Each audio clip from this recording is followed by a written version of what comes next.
नमस्कार साथियों, स्वागत है आप सभी का इतिहास एकेडमी में। बच्चों, जैसा कि कुछ दिनों पहले हम अनाउंसमेंट कर चुके हैं कि बहुत जल्द यानी कि कुछ ही दिनों के अंदर हमारी नेट जेआरएफ चालीसा जो सीरीज है वह शुरू होने वाली है। मैंने आपको बताया था कि उसमें हम थ्योरी करेंगे और उसके पश्चात थ्योरी के एमसीक्यूज भी प्रैक्टिस करेंगे। क्लास कब कब रहने वाली है ये सारी बातें मैं पिछली क्लास में डिस्कस कर चुका हूँ। दोस्तों, जैसा कि मैंने आपको कहा था कि मैं आपको एक टॉपिक की लिस्ट देने वाला हूं जिसके अंदर जो है हम जानेंगे कि कौन कौन से टॉपिक हम इन 40 क्लासों में कवर करने वाले हैं। ठीक है, सारे ही टॉपिक दोस्तों महत्वपूर्ण है और आपको बस क्या करना है, आपको तो पेन और कॉपी लेके बैठ जाना है और नोट्स बनाने हैं।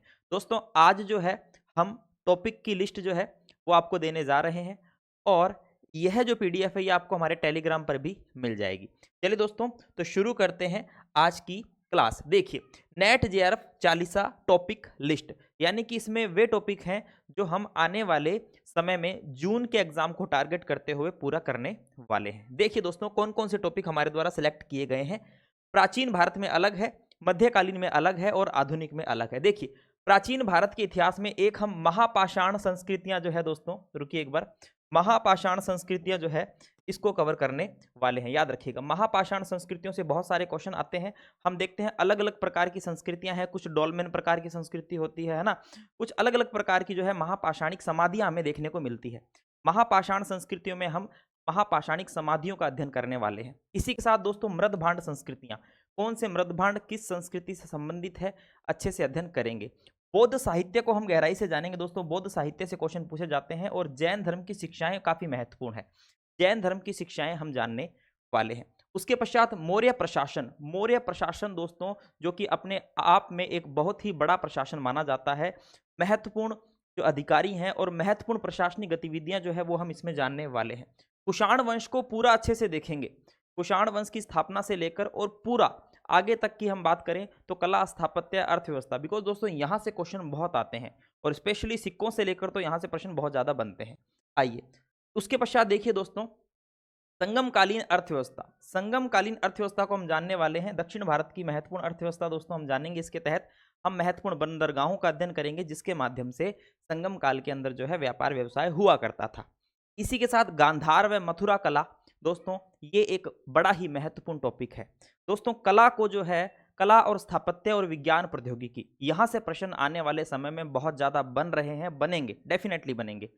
तो दोस्तों, इनको हम मुख्य रूप से हमारे ये जो 40 क्लासेस है इनका टॉपिक रखने वाले हैं। इसी के साथ दोस्तों देखिए, गुप्तकालीन विज्ञान और प्रौद्योगिकी की हम बात करने वाले हैं जहां से प्रश्न भर भर के पूछे जाते हैं, भर भर के पूछे जाते हैं। इसी के साथ दोस्तों हर्षवर्धन के प्रशासन की हम बात करने वाले हैं। चोलकालीन प्रशासन, दोस्तों आप सभी जानते हैं चोल साम्राज्य जो है वह अपने स्थानीय स्वशासन, ग्रामीण प्रशासन के लिए जाना जाता है और यहाँ से बहुत सारे क्वेश्चन बनते हैं। इसी के साथ दक्षिण भारत की मंदिर स्थापत्य, दोस्तों दक्षिण भारत के बहुत सारे मंदिर आते हैं और उसमें आप हो जाते हो क्या, कंफ्यूज। तो दोस्तों मंदिर स्थापत्य भी हम देखने वाले हैं। तो देखिए, ये प्राचीन भारत के 13 टॉपिक है, गिन लेना भाई, टोटल 40 टॉपिक करवाऊंगा आपको, ठीक है। उसके पश्चात दोस्तों मध्यकालीन भारत की बात करें तो सल्तनत कालीन स्थापत्य का हम बड़े ही गहराई से अध्ययन करेंगे। मैं आपको वादा दिलाता हूं, जब आप क्लास देखेंगे तो आप जो है बड़े ही आनंद आनंद लेकर इस क्लास को देखने वाले हैं, क्योंकि दोस्तों हम इतने महत्वपूर्ण तरीके से इस पीपीटी को बनाएंगे, फोटोज, पिक्चर्स, दोस्तों सल्तनत कालीन स्थापत्य आपको अच्छे से समझ में आ जाएगा। सल्तनत का प्रशासन भी देखने वाले हैं।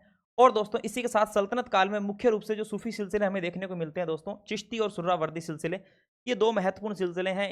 इन चिश्ती संतों से, है ना, सुर्रावर्दी संतों से बहुत सारे क्वेश्चन पूछे जाते हैं। इसी के साथ में विजयनगर साम्राज्य पूरा देखने वाले हैं।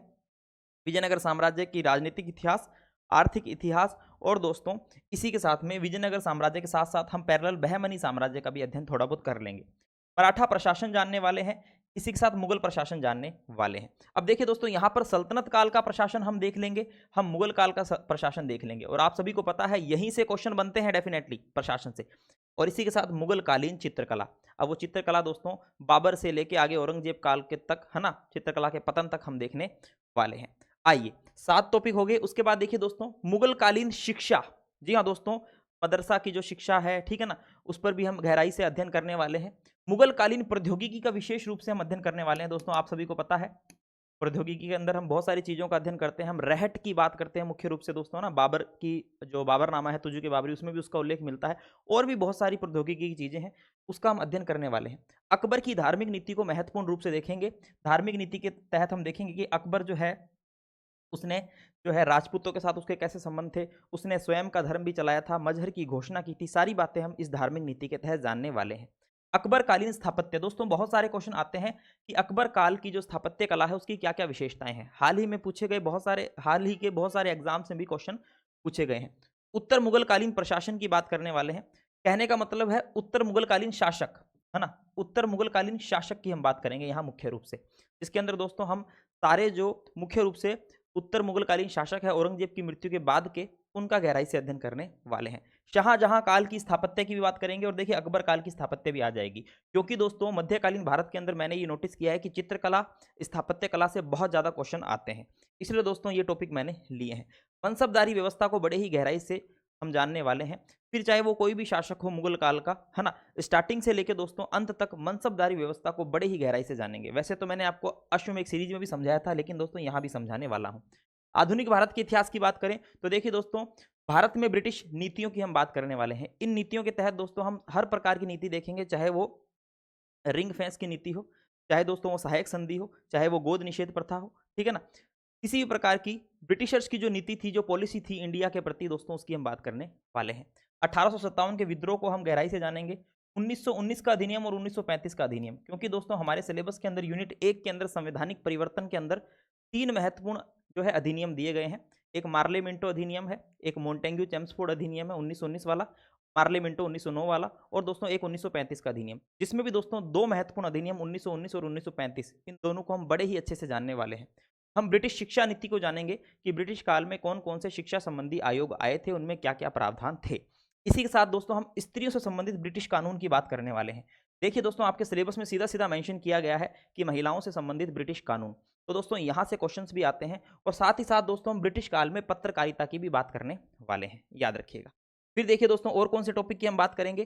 कांग्रेस के अधिवेशनों की बात करने वाले हैं, सारे अधिवेशन दोस्तों, और अधिवेशनों के अंदर मुख्य रूप से जो जो प्रावधान किए गए थे, जो जो दोस्तों प्रस्ताव रखे गए थे, सबकी बात हम करने वाले हैं। भारत के गवर्नर जनरल की हम बात करने वाले हैं दोस्तों, बंगाल के गवर्नर, फिर भारत के गवर्नर, गवर्नर जनरल, वायसराय, सबकी बात दोस्तों हम इस टॉपिक के तहत करेंगे बड़े ही शानदार तरीके से, क्योंकि दोस्तों गवर्नर जनरल से भी क्वेश्चन आते हैं।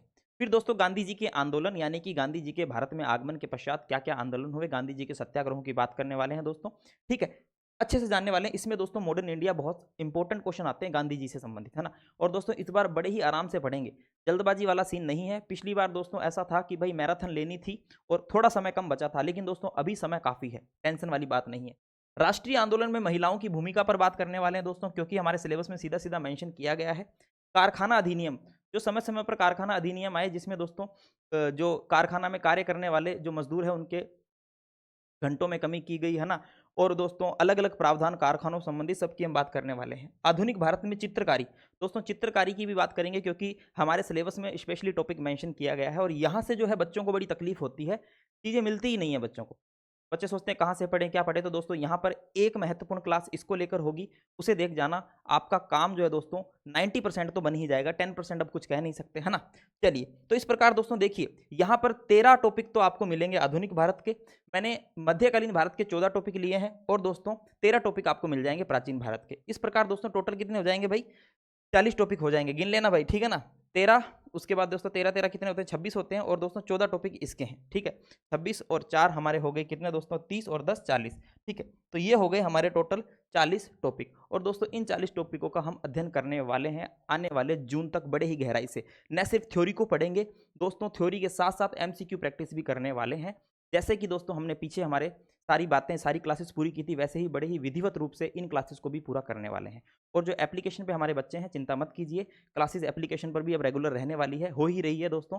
कल ही जो है मैंने 1935 का अधिनियम जो है वो पूरा करवा दिया है एप्लीकेशन पर। जो भी बच्चा कोर्स से जुड़ना चाहे, कोर्स से जुड़ सकता है, हमारी एप्लीकेशन को इंस्टॉल कर लीजिए और दोस्तों क्लासेस रेगुलर ले सकता है। इसके साथ दोस्तों जो भी विद्यार्थी जिसने हमारा चैनल सब्सक्राइब नहीं किया है, भाई सब्सक्राइब कर लीजिए। और हाँ, खुशी है कि आज हमारा चैनल जो है वो 19,000 का हो चुका है। आप सभी के प्यार और सम्मान के लिए बहुत बहुत शुक्रिया।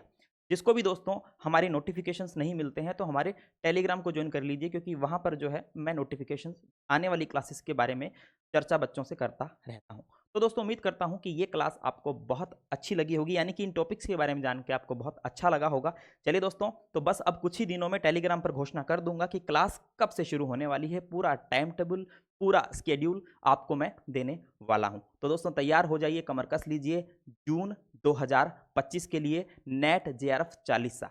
दोस्तों नेट सेट सब कुछ हो जाता 40सा की जो क्लास लगाता, तो ये लाइन आप मत भूलिएगा। मिलते हैं दोस्तों नेक्स्ट क्लास में, तब तक के लिए जय हिंद, जय भारत, धन्यवाद।